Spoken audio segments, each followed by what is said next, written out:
Welcome to Sun City News. I'm your host, Norma Taylor. We have the following stories to start off our news show this week. Martha Spiso attended Hardyville's first Friday meeting. Georgia Lash checks out the Lakehouse renovations. And later in the program, we have a report about the theft of golf clubs from residents' garages. Sun City News starts now. This is Sun City News, with our news team bringing you stories from Sun City and the Low Country. Taking the lead with entertainment news. And on deck is our sports report. Sun City News, from people you know, about people you know. This week's SCTV News starts now. Reporter Martha Spiso attended Hardyville's first Friday meeting at the Lakehouse, where the guest speaker was Chief Rusty Wells, Jasper County Director of Emergency Services, who gave a presentation on hurricane preparedness. Let's listen. We are here with Rusty Wells, who is the Director and the Fire Chief of Jasper County. And Rusty is going to help us learn a little bit about hurricane preparedness. As we all know, hurricanes are powerful events that bring devastating winds, flooding, and disruption to our communities. Being prepared is just not important, but it can save lives. Why is hurricane preparedness so important, even for communities that haven't been hit for a long time? Well, that's a great question. And so when we look at hurricane preparedness, we live in a coastal community. Whether you live in Florida, Georgia, South Carolina, North Carolina, all the way up the East Coast, a hurricane can strike anywhere at any time. And so within that, we know that the hurricane season is elongated from June 1 to November 30. And so being prepared really truly means that you've taken the time to review homeowners insurance policies. You've taken the time to determine whether you really truly want, need, or desire flood insurance, that you are capable of evacuating the area should the order come, and you make a decision as to whether or not you can make it further inland. If we hide from the wind and we run from water, okay? And so within that, it's not just about wind and it's not about rain. There's tidal surge. There's a lot of elements that go on. And when we look at the devastation that comes on the heel of a hurricane, it can actually significantly impact a lot of our residents in their life safety. So we just want to make sure that you are as prepared as possible. What are the top 3 things that we should be doing now? Well, one of the things that you can do besides your insurance policy review is make sure that you have essential documents that are in a central location that you can easily take with you. It's going to be very important that you have like deeds, other documents that will help you get back into the area, identify that the property is yours, especially if we take a tremendous hit. And then with your insurance policy, a copy of your insurance policy, that way you have the ability to review it and then document the condition of your home, document the contents of your home, and kind of that will help you when our insurance companies want to come in. And as much as we all love and appreciate insurance companies, we all know that at the end of the day, it's the least amount that they can pay out is what they really truly are anticipating. Other things that we can look at for preparedness is making sure that you have an adequate supply of medications. If you fulfill your medications, try and do it at a nationally recognized chain. So if you had to evacuate out, your evacuation got extended beyond what your medications list was, you should be able to go to them and get that medication refilled. Then the other thing is that when you evacuate out, you also want to take along some items that will help you prepare to come back in. What resources or websites do you recommend for people who want to go and read and, get some information that they can refer to? Absolutely. So hurricane.sc is the digital version of the hurricane guide. There's a ton of information in there, from preparation to coming back and being ready to encounter what you would find coming back into our area. It also has evacuation routes. And speaking of evacuation routes, there is 511sc.org. That is an interactive map with the South Carolina Department of Transportation that will help you along the evacuation route. And what's one key message that you'd like to take away from the people to take away from your presentation today? Today we're going to learn the word hurricane, okay? And so when we get the big swirly thunderstorms that are tied to a hurricane, we want you to heed the advice and the evacuation order. Go take a hurricane, get away, let your family and friends know where you're going, and then when the time is available for you to come back, we'll let you know through all of our media platforms. SCTV got a peek at the Lakehouse renovation with facilities manager Bill Martin. Let's take a look. Bill, this is a big project now. Lakehouse has been here since 2012. Is this the first major renovation? As far as I know, I think this is the first major renovation since it opened. I think it's looking very major here. So what's going to be involved in terms of like the whole building here? What will be included in the renovation? There's several phases that's going to or things that's going to happen here. This whole front desk, this is all coming out, and it's going to be expanded out about 5 feet. We're putting additional cabinetry on the back wall back here, fuller cabinets versus the smaller size that we have there for additional storage. Mm-hmm. This area in here, I don't know if you can see up at the ceiling, but all the beadboard is coming down. It continued to separate, so we're pulling it down and we're going to drywall the ceilings. We were dealing with a little bit of expansion and contraction. This whole wall over here is now going to be an information wall. There'll be 8 55-inch TVs, similar to what we have at Pinckney Hall. Lifestyles will have a lot of control over that to provide information for all the residents. Now, if I can interrupt, this is always such a hub of card players and game players and mahjongers. So will that sort of atmosphere be maintained in the design? Yes. Okay, that's good news. We're trying not to take away anything from the residents that utilize it. So, yes. Oh, great. Is there a timeline for the project? We're probably another 7 weeks out before we finish. We're putting in some new carpeting back in here, taking out a lot of the tile work that was surrounding the original tile that's coming out. It's all going to be carpeted. We're going to utilize the existing tile that's in the foyers here. That was beautiful. Yeah. And then there's some work that's going to be going on the sides here back in the conference rooms, which has already started also. Not much back in here other than some painting and refreshing back in the spa will remain? The spa is going to remain. Okay. It's in great shape. The bathrooms are still in good shape. Obviously, the fitness area, we just redid that, yes, so that's I'm not going to touch that. Yeah.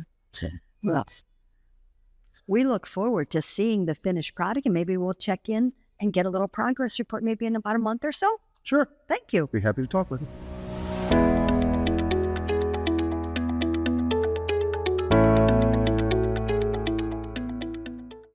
Still more to come. We feature another talented artist's work. We check in with the organizers of the upcoming Women's Tennis Organization event. And we inform you of an upcoming Veterans Association event. So stay with us. We'll return after this brief break.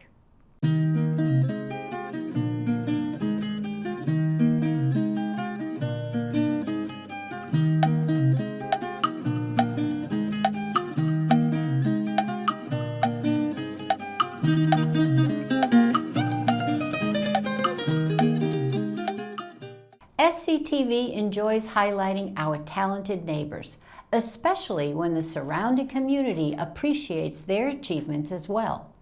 Today we meet with Nan Carney, chosen by Local Life magazine as their cover artist for their July edition. And your mixed media art piece, Turtles Heading Out to Sea, is a cover star. It's on a magazine. How did you get selected for this? Well, I didn't really do anything. They called me, or first, I guess they emailed me first and said, We love your turtle paintings. Could you send us a few examples? Apparently, one of their summer interns was familiar with my paintings, whether it was from the gallery or Facebook or somewhere. So I sent them 4 or 5 images, and then I didn't hear anything for a long, long time, but they chose that one and cropped it down. That was part of a much bigger painting. Well, now, you are renowned. You've been a featured artist at Pluffmuck Gallery and others, and certainly a Sun City, renowned artist. Local Life magazine circulates to about 30,000 people a month. Now, your art genre, I guess would be appropriate to say, is mixed media art. Can you characterize what that involves? Well, mixed media just means there's more than one medium. So watercolor, oil, acrylic. Most of my paintings have acrylic and collage. This one in particular has a bunch of things on it. Sometimes I'll use oil pastel to highlight different areas, but usually it's acrylic paint and collage are the 2 mediums. I like to use the collage papers, make the collage papers relevant to the subject matter. So this one in particular, there's some little hearts in there, and there's some music, and they're kind of dancing. So if you look carefully, that's... And on the cover, I found the little collage of the map of Hilton Head as a turtle shell. So it's so clever. And I guess as non-artistic, budding artistic, where do you get your inspiration? Help us understand. Wow. I'm inspired by just about anything. I guess to characterize it would be whatever catches my eye. It might be a color combination. It might be a composition. I like to do people. I call my style imaginatively stylized. It's not abstract. There's a subject matter, but it's not realistic by any means. So it could be the way someone's skirt is flowing, or I do a lot of I call them the little puffy birds. It's those little birds that run around on the beach. I love those. But I've kind of developed a style that is my own. They're not realistic at all, and they're very easy to do, and people seem to like them. I think your genre should be called "It Brings a Smile to Our Face." Well, I use my tagline on my cards, creating joy, apply as needed. Well, I thought I was retired when I moved here. I had a gallery in Minneapolis, and I thought, okay, we're done with that. And so I didn't really work much for a couple years, and then I was invited to join a gallery, and then I really started working. No stopping you now. When I create a mixed media painting, one of the ways that I work is this. First, I do the acrylic painting on the canvas. In this case, I used sheet music to create a line of surf because these are birds, they sing, musical. So I've already torn out a few of the birds here. I use my circle thing. What I do actually is hold it up to the window so I can see where we're going, and I make the circle. Now, about the papers. Some papers I buy.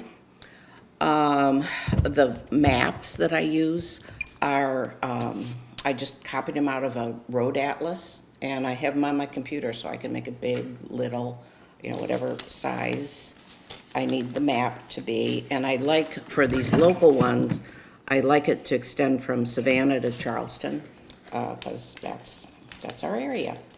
So here is a little green puffy bird.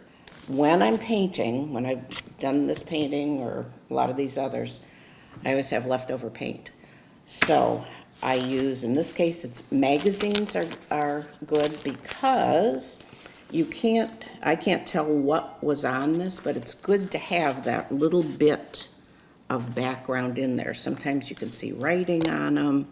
So I'll use menus, I'll use, another thing I really like is, if you get food in a basket and it's got like that printed tissue paper, I will often ask them for a clean copy of that to use. I use a mixture of matte medium. Matte medium is the medium of acrylic. Like watercolor, the medium is water. Oil painting, the medium is oil. This one is a paper that I bought or, got somewhere. Could be wrapping paper, I don't remember where it came from. So I go to my files, I want blue, I want aqua, but I can also change, like this one will probably get some more pink over it, a transparent pink, so there's not so much white space on it. Then I draw their legs, I draw their beaks, and I like to do the white highlight, not only this one particularly, you can see where the white edge is on there. So especially on these where I want to bring them forward, I do white on the top and dark under. See, like that's overlapping that so that it gives it a kind of a three-dimensional quality. What these need now is splatter. So probably sometime this afternoon, I take them right out here in the yard. I will change into my really messy paint clothes and I take liquid and I splatter like the Local Life color has the splatter. Thank you so much for sharing the story. And we're so proud that you're one of our Sun City residents who've made it big outside the gate. We had a chance to talk with one of the co-chairs of the Women's Tennis Organization's upcoming event. Well, I'm here with Debbie Newell, and Debbie is one of the co-chairs of the upcoming Women's Tennis Association's Tennis in the Pink. So, Debbie, what exactly is Tennis in the Pink? Well, the Women's Tennis Organization is running their 16th annual Tennis in the Pink event, and we're running it on September 27th of this year. And it's really a way for us to honor those we've lost to breast cancer and to give hope to the people who are struggling with breast cancer and honor our breast cancer survivors. So we gather together basically from 9 a.m. to 2 p.m. and we wear pink and white. And in the morning, we have Gavin Cox and his professionals run a fun pink and white competition where we play different tennis skill activities and games. And then the high school scholarship winners put on an exhibition. And then we head over to the pavilion for a luncheon. And at the luncheon, we give out our scholarship winners their certificates and we recognize our breast cancer survivors. And I'd like to just say a special thank you to the Sun City Glass Cutters Club because several people have volunteered to make gifts for our breast cancer survivors this year. And we really appreciate them putting the time and talent into making something special for, people who've gone through a difficult time. What are some of the things that you do prior to the event? And then I know we raise money, and where does the money go to? Okay. Well, first, before the event, we have our pink ribbons. They're cardboard ribbons that are, yay big. And we give people the opportunity to decorate them for someone who they may have lost or congratulate somebody who survived. And then on the day of the event, we add wooden dowels to them, and then we line our walkways with the ribbons of honor. We'll also be offering pink ribbon stenciling of the rackets again this year. And then we introduced a new event last year called Bling a Bra Contest. And we only really allowed our participants to vote last year. So we're going to extend the vote. And prior to the event, a couple days, we'll have all our bras near the logo building here. And all residents can come down and vote for their favorite bra. So basically $1 is a vote. So whichever bra generates the most dollars wins. Okay, I remember this from last year, and boy, were those bras fantastic looking. And they raised a lot of money, too. And speaking of the money, where does the money go to? Well, all of our net proceeds go to Pledge the Pink Foundation, which is a local nonprofit charity, and they dedicate their fundraising to breast cancer screening, treatment, research, outreach. And one of the main things they do is they provide free mammograms, and early detection is key. So if someone can get a mammogram that they wouldn't normally be able to because they can't afford to pay for it, really goes a long way. You're not kidding. You're not kidding. And okay, I remember the the bra thing. Any other new things that you're planning this year? Because that was an amazing thing last year. Well, this year what we're going to do is my team's pretty creative, so they came up with another fundraiser. They're going to create and offer bag tags for minimal donation. And then we also decided to extend the Bling a Bra contest. So any individual who donates $25 or more, as well as any team or club that donates $50 or more, will be eligible to enter the contest. So we're kind of hoping we got 8 bras last year, so we're hoping that we might get a few more bras in our contest. And although this isn't really new, last year we put a fundraising page on the Pledge a Pink website. And, breast cancer affects a lot of people, either personally, with their families, with their friends. So not everyone can attend the Tennis in Pink event on September 27th. So if you would like to make a donation to a worthy cause, simply go to donate.pledgethepink.com. And then you can find our webpage by typing in Women's Tennis Organization. And feel free to make a donation to, help others. We would really appreciate it. So basically, our registration starts August 15th. It runs through September 19th. We had an extremely successful event last year. We had over 85 people participate in the tennis portion. We had 144 people come to the luncheon, and we raised over $8,500 for Pledge the Pink. So please consider joining us and helping us make the event even more successful this year. Oh, I have a feeling. The Sun City Veterans Association will commemorate Vietnam Veterans Day on the anniversary of the Battle of Long Tang in 1966. The Sun City Veterans Association invites residents to a showing of the movie Good Morning Vietnam on Monday, August 18th at 7 p.m. in Pickney Hall. BYOB and snacks are allowed. The club will remember the sacrifices of those who died and say thank you to the almost 60,000 Australians who served during the 10 years of the United States involvement in the Vietnam War. Still much more ahead on Sun City News. Randy Selman's here with entertainment. We inform you about thefts from your open garage. And Mike Romano is back with sports news. So make sure you come on back. We need those action shots and Kodak moments that happen every day here in Sun City. Think about when you're out on the courses, the courts, or the field, putting that phone to good use and snapping those shots of your favorite athletes. Hold your camera for a landscape, not portrait orientation. Send your photos and videos with a brief description of the event details and identify persons when possible. Email them to suncitytvhh@gmail.com and watch for your first TV photo credit. Now let's head over to Randy Selman for this week's entertainment report. I'm trying to figure out what song represents this summer's weather the best.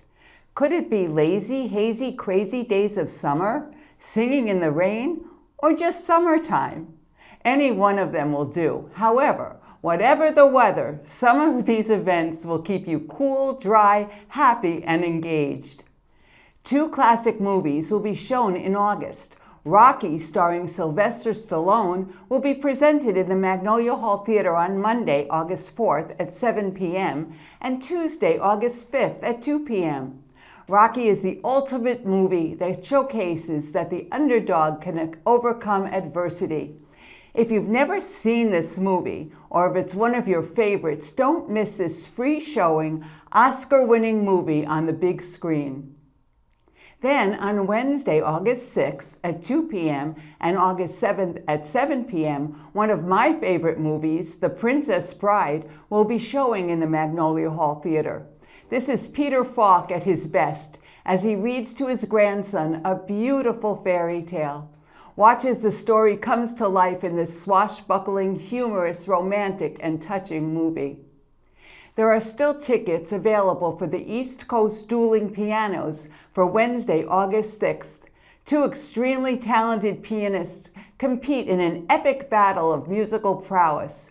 Not only will you enjoy the great selection of songs, you can also add your voices as you sing along to your favorites. The pianists will also entertain you with humor and other surprises. Tickets are $20 and are available online or at Lifestyle Services. Doors and Cash Bar open at 6 p.m. and the show begins at 7 in the Pickney Hall. There are also tickets available for Moondance, the ultimate Van Morrison tribute band. They will be in the Magnolia Hall Theater on Monday, August 11th, and Tuesday, August 12th, and Wednesday, August 13th at 7 p.m. Moondance is the ultimate Van Morrison tribute concert. This incredible show captures the Van Morrison concert experience like no other. You'll hear classic tunes, Brown-Eyed Girl, Moondance, Domino, It Stoned Me, Wild Night, Into the Mystic, Caravan, just to name a few. The show is packed with one Van Morrison classic after the next. No food or beverage is permitted inside the Magnolia Hall Theater. Tickets are $35 and can be purchased online or at Lifestyle Services. Limit of 4 tickets per household, please. Doors open at 6 p.m. I'm Randy Selman, and that's your entertainment report. Remember, life is entertaining, so don't miss the show. Securitas has received 2 reports of golf clubs being taken from Sun City residents' garages. Now, law enforcement is investigating the thefts. Security would like you to remind residents to make sure your garage doors are shut when not in use and that your vehicles are kept locked. Please report any suspicious activity by calling Sun City Security at 843-705-4083 or call law enforcement. Well, we welcome back Mike Romano, who has sports to report on, and we want to give a big thanks to JoJo Hines for filling in for Mike while he was away. Hello, sports fans. One of the keys to enjoying your summer sports activities is being properly hydrated. It's even more important as we get older. I recently had the opportunity to discuss hydration with a sports performance coach. Let's listen. I'm here with Adam Anakin, who is a sports performance coach in Pittsburgh. And Adam and I are talking about hydration. Adam, how important is hydration for seniors? Hydration is really important for seniors. You talk about our thirst response, it diminishes as we age. So very important that we're hydrating even if we're not tangibly thirsty, right?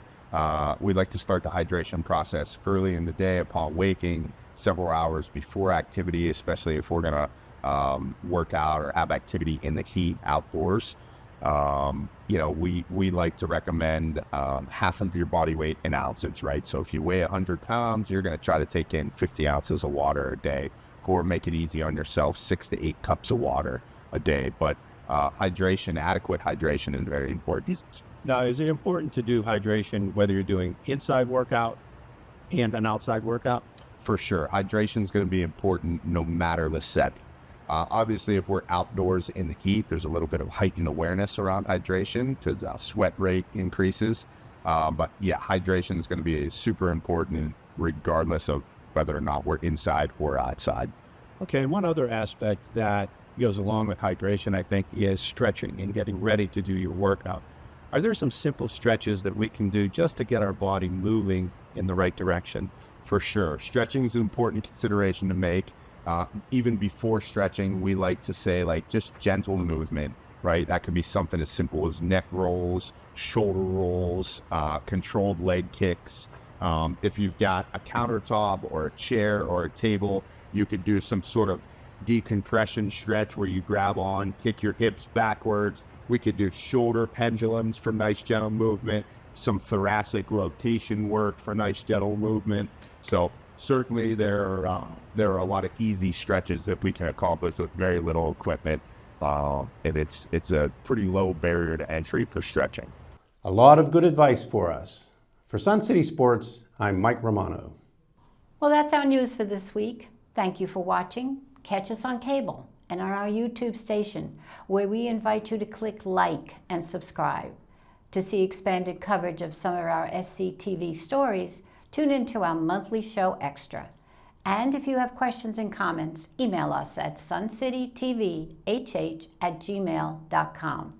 But make sure you check in with us next week for all the news that's in your neighborhood. For Sun City News, I'm Norma Taylor.